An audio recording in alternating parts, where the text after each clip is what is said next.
Hey guys, it's Brianna and it is that time of the month where we talk about books. Yes, I decided to combine April and May because I actually moved. I'm in a new location and so I didn't have as much time to read over the past 2 months.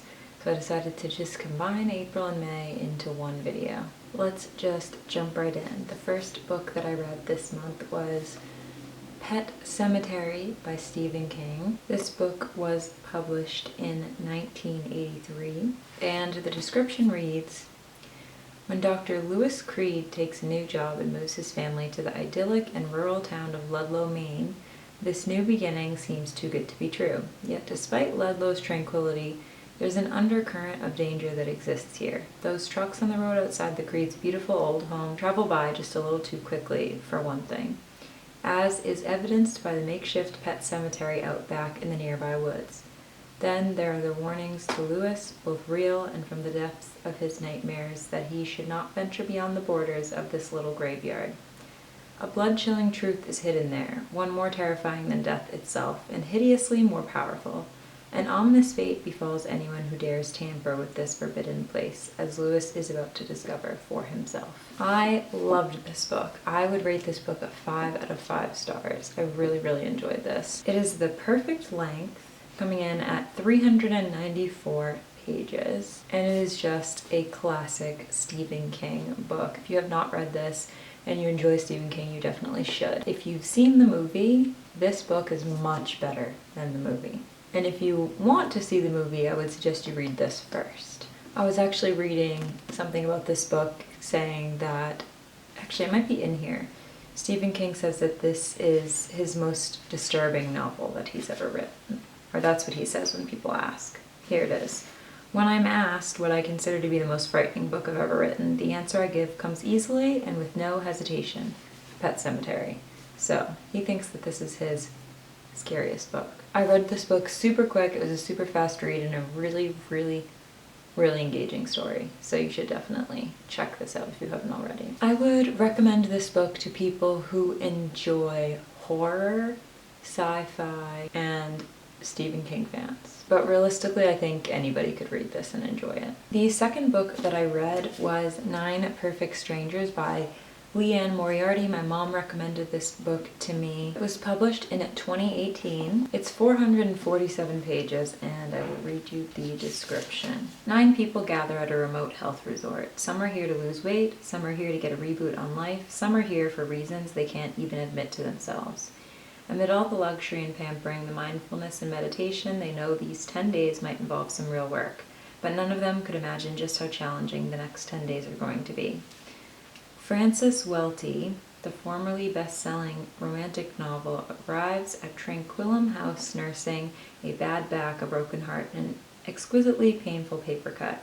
She is immediately intrigued by her fellow guests. Most of them don't look to be in need of a health resort at all, but the person who intrigues her most is the strange and charismatic owner/director of Tranquillum House. Could this person really have the answers Frances didn't even know she was seeking? Should Frances put aside her doubts and immerse herself in everything Tranquillum House has to offer? Or should she run while she still can? It's not long before every guest at Tranquillum House is asking exactly the same question. I would rate this book 4 out of 5 stars. I really enjoyed it. I've never read anything by this author before, I don't think. This is my first book by her, and probably kind of a random one to read first from her, but I really did like it. I gave it 4 stars, I think, because in the beginning, I didn't really understand where the story was going. Not that I disliked it in the beginning, I just was kind of confused as to what the point of the story was, but eventually it kind of all pieced itself together. I also found that, there were a lot of cliches in this book, but somehow they made it work. I would recommend this book to fans of Liane Moriarty that have read Big Little Lies. I think that's her most famous book. I haven't read it, but if you like that book, you'll probably enjoy this one. And also to people who enjoy a mystery. This was definitely a really mystery-heavy book, so if you like a mystery, check this out. The next book that I read is Where the Crawdads Sing by Delia Owens. This was also published in 2018, and the description reads, for years, rumors of the Marsh Girl have haunted Barkley Cove, a quiet town on the North Carolina coast. So in late 1969, When handsome Chase Andrews is found dead, the locals immediately suspect Kaya Clark, the so-called marsh girl. But Kaya is not what they say. Sensitive and intelligent, she has survived for years alone in the marsh that she calls home, finding friends in the gulls and lessons in the sand. Then, the time comes when she yearns to be touched and loved. When two young men from town become intrigued by her wild beauty, Kaya opens herself to a new life until the unthinkable happens. I also gave this 5 out of 5 stars. I really, really like this book. Again, it is the perfect length, 368 pages. This is also a really, really popular book. I feel like a lot of people have read this and enjoyed it. The only thing that took me a while to get used to was this author's writing style. She's really, really, really into deep, lengthy descriptions. And I'm usually somebody who kind of like skims through when it's like too heavy description. But I think because this book is set in the marsh, it kind of requires it. So I did my best to really enjoy the intense description in this book. So if you're somebody who doesn't like that kind of writing, it might take you a little longer to get into this, but once you do, I think you'll really like it.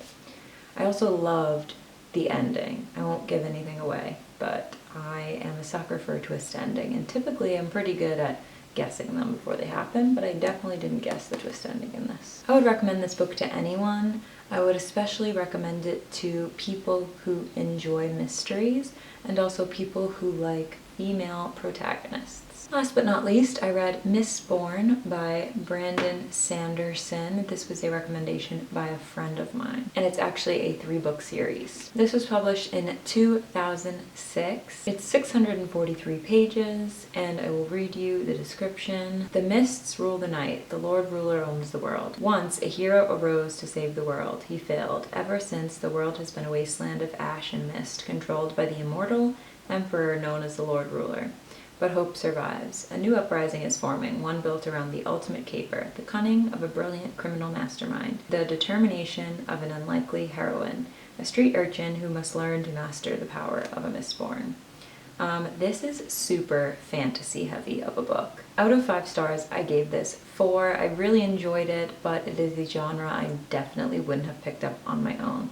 If this hadn't been recommended to me, I never would have read it. If you're not into fantasy as a genre, I would not suggest this book because it is really, really fantasy heavy in that there's like different naming conventions for things, and like this is a whole different universe. So if you're not into that kind of thing, do not read this book. I, however, did end up liking it, which is kind of surprising because typically, like I said, I'm not into like super deep description or having to learn all these new terms and stuff when it's not related to normal life or like the normal universe that we're used to. But once I got past that, I really enjoyed this.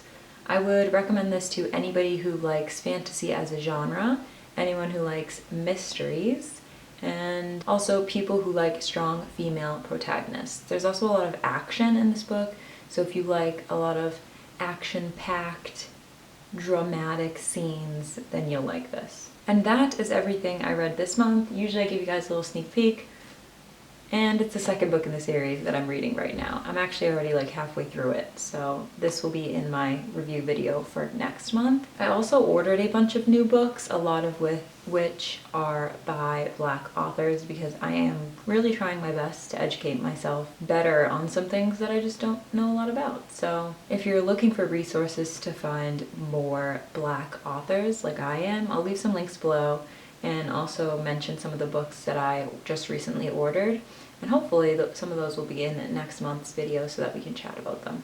Alright guys, that's going to do it. Thanks for watching. I hope you enjoyed. Make sure you leave your book recommendations in the comments. Let me know if you've read any of these or which books that you've read in the past few months that you've enjoyed, and I will talk to you next time. Bye.